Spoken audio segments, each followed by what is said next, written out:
پس یہ لوگ موقع پا کر وہاں سے بھاگ نکلے اور ایک پہاڑ کے غار میں چھپ گئے۔ قوم نے انہیں ہر طرف تلاش کیا لیکن وہ نہ ملے۔ اللہ تعالیٰ نے انہیں ان کے دیکھنے سے عاجز کر دیا۔ بالکل ایسی قسم کا واقعہ حضور نبی کریم صلی اللہ علیہ وآلہ وسلم کے ساتھ پیش آیا تھا جب آپ نے حضرت ابوبکر صدیق کے ساتھ غار ثور میں پناہ لی تھی، لیکن مشرکین غار کی منہ تک آنے کے باوجود آپ کو نہیں دیکھ سکی تھی۔ اس واقعے میں بھی چند روایات میں تفصیل ایسی طرح ہے کہ بادشاہ کے آدمیوں نے ان کا تعاقب کیا تھا اور غار تک پہنچ گئے تھے، لیکن غار میں وہ ان لوگوں کو نظر نہیں آئے تھے۔ قرآن کریم کا اعلان ہے کہ اس غار میں صبح و شام دھوپ آتی جاتی ہے۔ یہ غار کسی شہر کی کس پہاڑ میں ہے یہ یقینی طور پر کسی کو معلوم نہیں۔ پھر اللہ تعالیٰ نے ان پر نیند طاری کر دی۔ اللہ نے انہیں کروٹیں بدلواتے رہی۔ ان کا کتا بھی غار میں ان کے ساتھ تھا۔ اللہ تعالیٰ نے جس طرح اپنی قدرت کاملہ سے انہیں سلا دیا تھا اسی طرح انہیں جگا دیا۔ وہ 309 سال تک سوتے رہتے۔ اب 309 سال بعد جاگے تو بالکل ایسے تھے جیسے ابھی کل ہی سوئے تھے۔ ان کے بدن کال بال غرض ہر چیز بالکل صحیح سلامت تھی۔ ان جیسے سوتے وقت تھے بالکل ویسے ہی تھے۔ کسی قسم کا کوئی تبدیلی واقع نہیں ہوئی تھی۔ وہ آپس میں کہنے لگے، کیوں بھائی بلا ہم کتنی دیر تک سوتے رہے ہیں؟ ایک نے جواب دیا، 1 دن یا اس سے بھی کم۔ یہ بات اس نے اس لیے کہی تھی کہ وہ صبح کے وقت سوئے تھے اور جب جاگے تو شام کا وقت تھا، اس لیے انہوں نے یہی خیال کیا کہ وہ 1 دن یا اس سے کم سوئے ہیں۔ پھر ایک نے یہ کہہ کر بات ختم کر دی، اس کا درست علم تو اللہ کو ہے۔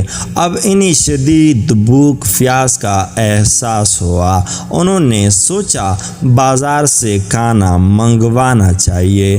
پیسے ان کے پاس تھے، ان میں سے کچھ وہ اللہ کے راستے میں خرچ کر چکے تھے، کچھ ان کے پاس باقی تھی۔ ایک نے کہا، ہم میں سے کوئی پیسے لے کر بازار چلا جائے اور کھانے کی کوئی پاکیزہ اور عمدہ چیز لے آئے، اور جاتی ہوئی اور آتی ہوئی اس بات کا خیال رکھے کہ کہیں لوگوں کی نظر اس پر نہ پڑی جائے۔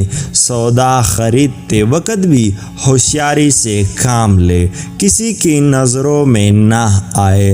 اگر انہیں ہمارے بارے میں معلوم ہو گیا تو ہمارے خیر نہیں، دقیانوس کی آدمی ابھی تک ہمیں تلاش کرتے پھر رہے ہوں گے۔ چنانچہ ان میں سے ایک غار سے باہر نکلا، اسے سارا نقشہ ہی بدلا نظر آیا۔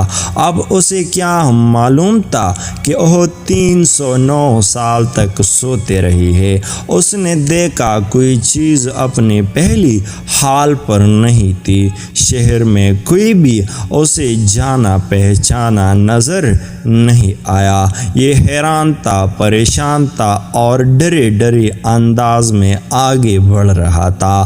اس کا دماغ چکرا رہا تھا، سوچ رہا تھا کل شام تو ہم اس شہر کو چھوڑ کر گئے ہیں، پھر یہ اچانک کیا ہو گیا ہے؟ جب زیادہ پریشان پریشان ہوا تو اس نے اپنے دل میں فیصلہ کیا مجھے جلد از جلد سودا لے کر اپنے ساتھیوں کی پاس پہنچنا جانا چاہیے۔ آخر وہ ایک دکان پر پہنچا، دکاندار کو پیسے دی اور کھانے پینے کا سامان طلب کیا۔ دکاندار اس سکوں کو دیکھ کر حیرت زدہ رہ گیا۔ اس نے وہ سکے ساتھ والے دکاندار کو دکھایا اور بولا، بھائی ذرا دیکھنا یہ سکہ کس زمانے کا ہے۔ اس نے دوسرے کو دیا۔ اسی طرح سکہ کئی ہاتھوں میں گھوم گیا۔ کئی آدمی وہاں جمع ہو گئے۔ آخر انہوں نے اس سے پوچھا، تم یہ سکہ کہاں سے لائے ہو؟ تم کس ملک کے رہنے والے ہو؟ جواب میں اس نے کہا، میں تو اسی شہر کا رہنے والا ہوں، کل شام ہی کو تو یہی سے گیا ہوں۔ یہاں کا بادشاہ دقیانوس ہے۔ اور سب اس کے بعد سن کر ہنس پڑے اور بولے، یہ تو کوئی پاگل ہے، اسے پکڑ کر بادشاہ کے پاس لے چلو۔ آخر اسے بادشاہ کے سامنے پیش کیا گیا۔ وہاں اس سے سوالات ہوئی۔ اس نے تمام حال کہنا سنایا۔ بادشاہ اور سب لوگ اسی کی کہانی سن کر حیرت زدہ رہ گئے۔ آخر انہوں نے کہا، اچھا ٹھیک ہے، تم ہمیں اپنا ساتھیوں کے پاس لے چلو، وہ غار ہمیں بھی دکھاؤ۔ چنانچہ سب لوگ اسی کے ساتھ غار کی طرف روانہ ہوئی اور نوجوانوں سے ملی اور انہیں بتایا کہ دقیانوس کی بادشاہت ختم ہوئی، 3 صدی بیت چکی ہے اور اب یہاں اللہ کے نیک بندوں کی حکومت ہے۔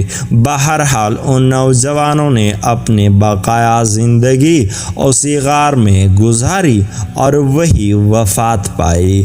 بعد میں لوگوں نے ان کے اعزاز کے طور پر پہاڑ کی بلندی پر ایک مسجد تعمیر کی تھی۔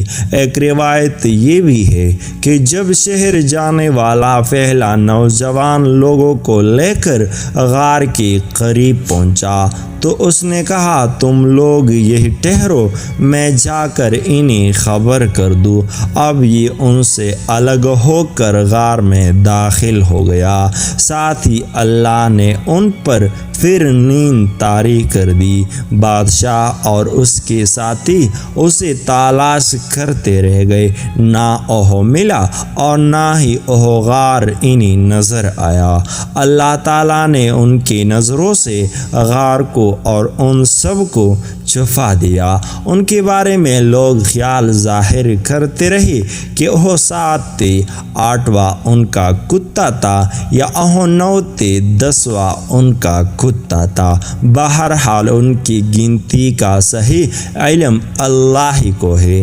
اللہ نے اپنی نبی سے ارشاد فرمایا، ان کے بارے میں زیادہ بحث نہ کرے، نہ ان کے بارے میں کسی سے دریافت کرے، کیونکہ ان کے بارے میں لوگ اپنی طرف سے باتیں کرتے ہیں، کوئی صحیح دلیل ان کے پاس نہیں۔ مشرکین کا دوسرا سوال تھا، ذوالقرنین کون تھا؟ ذوالقرنین کے بارے میں تفصیل یوں ملتی ہے، ذوالقرنین ایک نیک خدا رسیدہ اور زبردست بادشاہ تھا۔ انہوں نے 3 بڑے مہمات سر کی۔ پہلے مہم میں وہ اس مقام تک پہنچے جہاں سورج غروب ہوتا ہے۔ یہاں انہیں ایک ایسی قوم ملی جس کے بارے میں اللہ نے انہیں اختیار دیا کہ چاہے تو اس قوم کو سزا دے، چاہے تو ان کے ساتھ نیک سلوکی کرے۔ ذوالقرنین نے کہا کہ جو شخص ظالم ہے ہم اسے سزا دیں گے اور مرنے کے بعد اللہ تعالیٰ بھی اسے سزا دے گی۔ البتہ مومن بندوں کو نیک بدلہ ملے گا۔ دوسری مہم میں وہ اس مقام تک پہنچے جہاں سے سورج طلوع ہوتا ہے۔ وہاں انہیں ایسے لوگ ملے جن کے مکانات کا کوئی چھت وغیرہ نہیں تھی۔ تیسری مہم میں وہ دو گھاٹیوں کے درمیان پہنچے۔ یہاں کے لوگ ان کی بات نہیں سمجھتے تھے۔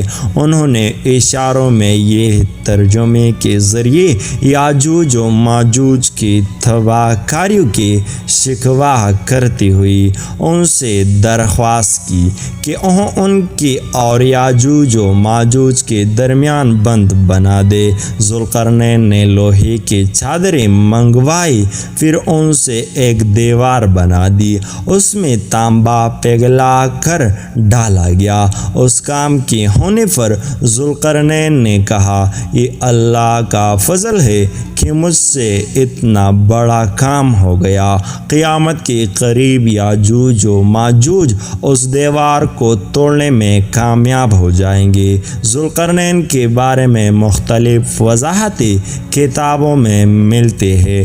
قرنین کے معنی دو ستموں کی ہے۔ ذوالقرنین دنیا کے دو کناروں تک پہنچتے، اس لیے انہیں ذوالقرنین کہا گیا۔ بعض نے قرن کے معنی سینگ کے لیے ہے، انہیں دو سینگوں والے۔ ان کا نام سکندر تھا، لیکن یہ یونان کے سکندر نہیں ہے جیسی سکندر اعظم کہا جاتا ہے۔ یونانی سکندر کافر تھا، جبکہ یہ مسلم اور ولی اللہ تھے۔ یہ سام بن نوح کی اولاد میں سے تھے۔ خضر ان کی فوج کا جھنڈا اٹھانے والے تھے۔ تیسری سوال انہیں روح کے بارے میں۔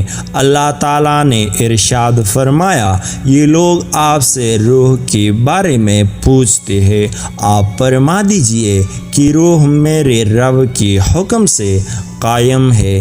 انہیں روح کی حقیقت اسی کے علم میں ہے، اس کے سوا اس کے بارے میں کوئی نہیں جانتا۔ روح کے بارے میں یہودیوں کی کتابوں میں بھی بالکل یہی بات درج تھی کہ وہ روح اللہ کے حکم سے قائم ہے۔ اس کا علم اللہ کے پاس ہے اور اس نے اپنے سوا کسی کو نہیں دیا۔ یہودیوں نے مشرکوں سے پہلے ہی کہہ دیا تھا کہ اگر انہوں نے روح کے متعلق کچھ بتایا تو سمجھ لینا وہ نبی نہیں ہے۔ اگر صرف یہ کہا کہ روح اللہ کے حکم سے قائم ہے تو سمجھ لینا کہ وہ سچے نبی ہے۔ آپ نے بالکل یہی جواب ارشاد فرمایا۔ اگر ویڈیو اچھی لگی ہے تو ہمارے اس چینل کو سبسکرائب کیجیے اور ساتھ ہی میں بھی بیل آئیکن کو دبا دیجیے تاکہ ہمارے ہر نیو آنے والے ویڈیو آپ کو بر وقت پہنچے۔ شکریہ۔